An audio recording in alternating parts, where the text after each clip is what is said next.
Hello friends, welcome back to my channel. So finally मैं आज आई हूँ चैनल पे वापस ऑलमोस्ट 10 डेज़ के बाद। काफ़ी लंबा ब्रेक था और रीज़न था कि मैं बीमार हुई थी। इनफैक्ट हमारी पूरी फैमिली बीमार हो गई थी। We got viral infection. So 10 दिन बहुत ही टेरिबल रहे। तो चलिए शुरू करते हैं आज का व्लॉग। आज के व्लॉग में मैं साथ साथ में करूँगी अपने बालों की चंपी और शेयर करूँगी मेरा एक्सपीरियंस कैसा रहा लास्ट के 10 डेज़ में जब हम बीमार थे, और कैसा है health care system in Sweden. So let's begin. ठीक 10 दिन पहले मेरे हस्बैंड उनको कोल्ड हुआ। फिर धीरे धीरे रात जैसे जैसे रात होती गई उन्हें फीवर आ गया। तो we got like okay, regular fever आ गया होगा, मे बी वेदर चेंजिंग है और वैसा कुछ होगा, तो इट्स ओके। तो हमने सिंपली उन्हें पैरासीटामोल दी और हम सो गए। और next morning when we got up, मुझे भी फीवर था और मेरे बेटे को भी फीवर था और तब मेरे पापा को भी फीवर हो गया। तो वी ऑल वर इन्फेक्टेड। तो बहुत ही ज़्यादा हेडेक हो रहा था, बॉडी एक थी और लिटरली फीवर ऑलमोस्ट 104, 103, 104 इतना हाई था। हमारे लिए फिर भी थोड़ा एक्सेप्टेबल होता है, मुझे फील होता है ओके एडल्ट्स कर लेते हैं मैनेज। बट जब बात आती है बच्चों की तो हम काफ़ी ज़्यादा डर गए। मेरे बेटे का फीवर बिल्कुल ही डाउन नहीं हो पा रहा था, बिल्कुल भी नहीं हो पा रहा था। और बट जैसे कि हम स्वीडन में हैं, we are not in India. ऐसा नहीं है कि मुंह उठा के बस चल दो हॉस्पिटल। तो स्वीडन में ऐसा बिल्कुल भी नहीं है। आपको कॉल करनी पड़ती है, अपॉइंटमेंट लेनी पड़ती है, उसमें क्यू होता है। तो ये थोड़ा लॉन्ग प्रोसेस हो जाता है, स्पेशली अगर आप स्वीडन में हो और you want to have an appointment from doctor.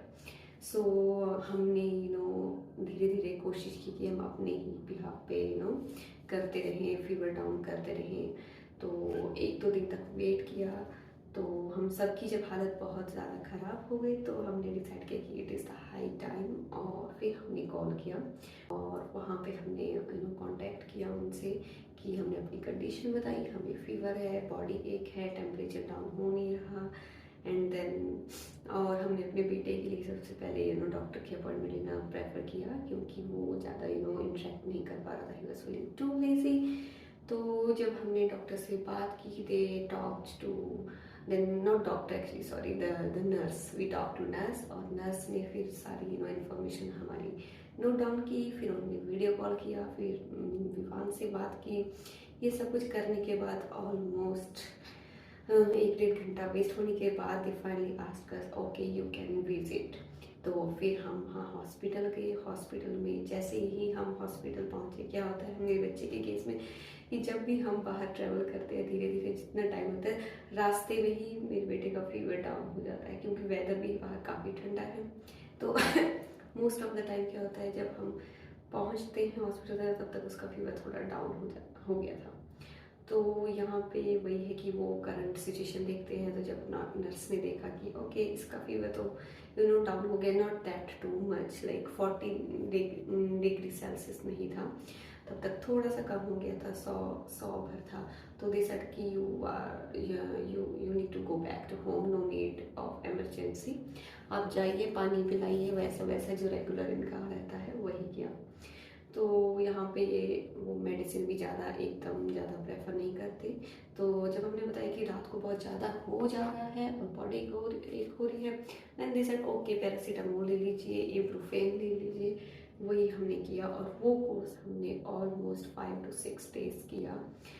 But still हमारा किसी का भी फीवर डाउन नहीं हो रहा था। We were super tired, exhausted. और बच्चे के साथ बीमार हो तो और दिक्कत रहती है, उसकी टेक केयर करने के लिए फुल पावर चाहिए, जो कि हमारे पास किसी के पास नहीं थी। हम खुद फेवर में थे। तो मैं कहूँगी ये जो लास्ट के 10 डेज थे वो बहुत ही स्ट्रेसफुल और बहुत ही गंदे थे, बहुत ही ज़्यादा गंदे। अभी भी देख सकते हो तो मेरा हल्का सा गला खराब है और we were coughing so much. तो इस 10 दिन में हमने आई थिंक 5 या 6 चक्कर हॉस्पिटल को लगा चुके थे, और कंटिन्यूसली वी वर सेइंग कि ये है वो है, और वो एंटीबायोटिक देते नहीं है, बिल्कुल नहीं।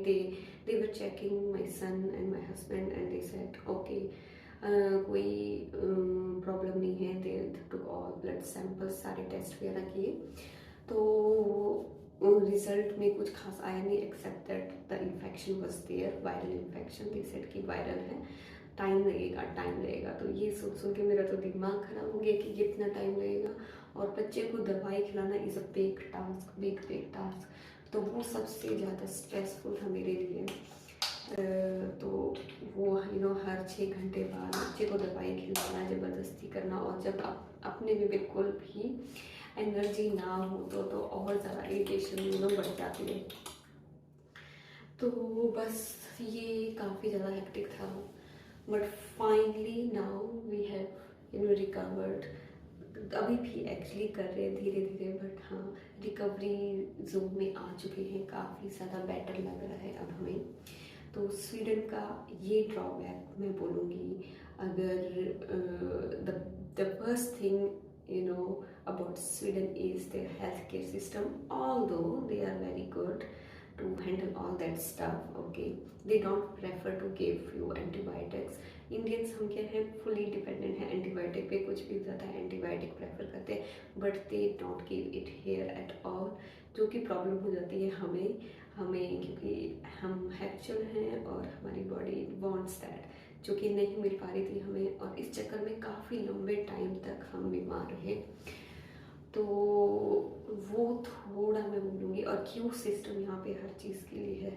अब डॉक्टर से बात करने के लिए, नर्स से बात करने के लिए भी आपको सबसे पहले लॉन्ग क्यू में फ़ोन रखना है। आपका नंबर 30 भी हो सकता है, 50 भी हो सकता है, 10 भी हो सकता है, तो आपको बहुत ज़्यादा पेशेंस रखनी पड़ती है। और जब वहाँ पे मिल भी जाए तो डॉक्टर और nurses they also take so much time, धीरे धीरे एक एक चीज़ अच्छे से, जो कि अच्छी बात भी है, बट जब बीमार बंदा एक हफ्ते से कंटिन्यूसली हॉस्पिटल के चक्कर लगा रहा है, तो वो थोड़ा सा फ्रस्ट्रेशन रह जाता है हमारे लिए। और हमें लगता है जब बीमार होते हैं बस कि यार ठीक ही नहीं हो रहे, ठीक ही नहीं हो रहे, ठीक ही नहीं हो रहे, ये डॉक्टर्स कुछ कर ही नहीं रहे, ऐसा माइंड सेट बन जाता है। तो वो प्रॉपर फ्रस्ट्रेशन लेवल बहुत ही ज़्यादा हाई लेवल पे थी, बहुत ही ज़्यादा। मैं लिटरली रोने वाली हालत हो गई थी कि यार क्या है, ठीक ही नहीं हो पा रहे, कैसी मेडिसिन है, मेडिसिन चेंज नहीं कर रहे, वही रेगुलर पैरासीटामोल दे रहे हैं, दैट्स ऑल, बोल रहे हैं खाओ पियो, दैट्स ऑल। तो वो बहुत ही ज़्यादा बोलूँगी मैं इंडिया के हिसाब से बहुत ही स्लो है, और बहुत ज़्यादा लॉन्ग क्यू है हर चीज़ के लिए, और मेडिसिन का भी इनका डिफरेंट वे है ट्रीट करने का। तो that's the value of India, कि इंडिया में आप झट से जा सकते हो हॉस्पिटल, चाहिए एडमिट हुई है, जल्दी से आपकी ट्रीटमेंट करेंगे, और मैक्सिमम 3-4 दिनों में, अगर सिंपल ऐसा बुखार ही हो तो 3-4 दिनों में आराम से ठीक हो जाता है। और यहाँ पे उसका बिल्कुल अपोजिट है, वो एंटीबायोटिक भी देंगे, वो आराम से चेक करेंगे, वो प्रेफर करेंगे आपको कम दवाइयाँ दें, आपको दवाइयाँ ही देंगे, एक्सेप्ट आपको सिर्फ पैरासीटामोल वगैरह देंगे, और बोलेंगे just wait and relax and drink lots of water, liquid and blah blah blah. तो वो थोड़ा हमारा डिफरेंस है यहाँ इंडिया से यहाँ पे। तो अभी तो मैं काफ़ी रिलैक्स फील कर रही हूँ, और सोच के बोल रही हूँ ऐसा कि हाँ ठीक है, बट उस टाइम जब हम बीमार थे, at that time I was feeling too bad and I was literally गालियाँ दे रही थी कि यार ये क्या है, ये बहुत ही बकवास चीज़ है यहाँ पे। तो ये तो माइंडसेट है, बट जब आप भी बीमार होंगे, हम पे बाई चांस होते हैं, छोटा मोटा तो सबको लगा रहता है, तो उस टाइम फ्रस्ट्रेशन बढ़ जाती है। बट अगर आप धीरे धीरे जब यहाँ पे रहने लग जाएंगे, तो मुझे लगता है हम भी धीरे धीरे हैबिचुअल हो जाएंगे, समझना आ जाएगा कि ओके ये इनका प्रोसेस है, और उस तरह से सोच हमारी भी चेंज हो जाएगी। तो वही है। तो ये काफ़ी ज़्यादा डिफरेंट है इंडिया के हेल्थ केयर सिस्टम का, स्लो है, लॉन्ग क्यू है, उनकी ट्रीटमेंट करने का डिफरेंट वे है। तो ये थी हमारी अपडेट फ्रॉम लास्ट वीक, और यहाँ पे डायरेक्टली ये जा नहीं सकते डॉक्टर के पास, you need to call first, nurse आपको चेक करेगी सब कुछ। अगर नर्स को लगता है कि आप ठीक हो, यू डोंट नीड डॉक्टर, तो वो आपको सीधे डायरेक्ट हॉस्पिटल से वापस भी भेज सकते हैं। तो ऐसा ना सोचिए कि अच्छा आपको बोल दिए हाँ हॉस्पिटल जाओ तो आपको डायरेक्टली डॉक्टर मिल जाएगा, it's is not always the case. और वहाँ हॉस्पिटल में भी आप देखोगे काफ़ी लॉन्ग क्यू होती है। आई रियलाइज स्टाफ भी कम होता है, आई एम नॉट श्योर इतना ज़्यादा नहीं होता जिस तरह से इंडिया में हॉस्पिटल्स में आप देखोगे। और इंटरेस्टिंग बात ये हुई कि इंडिया में क्या है, बहुत ज़्यादा हेल्प, वही बात है, हेल्पिंग हैंड्स बहुत ज़्यादा होते हैं, आपको ना हेल्पर्स बहुत होंगे हॉस्पिटल में। यहाँ पे हर चीज़ you know from administration to everything, nurses are doing everything. तो उस हिसाब से, और उसमें टाइम लग जाता है नर्सिस को चेक करने में, डिटेल्स डालने में, हर एक इंफॉर्मेशन अपडेट करने में। उसके बाद जब अगर ज़्यादा पेशेंट्स आ गए हैं तो लिमिटेड सोर्सेज होने की वजह से टाइम बहुत ज़्यादा बढ़ जाता है। तो ये था मेरा एक्सपीरियंस, बट आई होप कि आप बीमार ना हो। जब यहाँ बीमार हो जाते हैं तो वो वाली फीलिंग बहुत ही ज़्यादा गंदी होती है, तब अपने इंडिया की बहुत याद आती है, इसमें सच बताऊँ।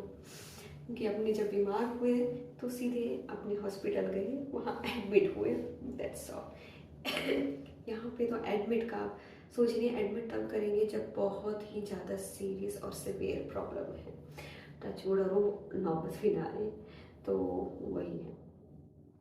तो ये थी मेरी अपडेट। और मैंने सोचा कि काफ़ी दिन हो गए हैं मैंने हेयर मसाज भी नहीं की, तो आज हमने तो आज मैंने थोड़ा सा हेयर ऑयल लगाया है और सोचा थोड़ा सा रिलैक्स हो जाती हूँ।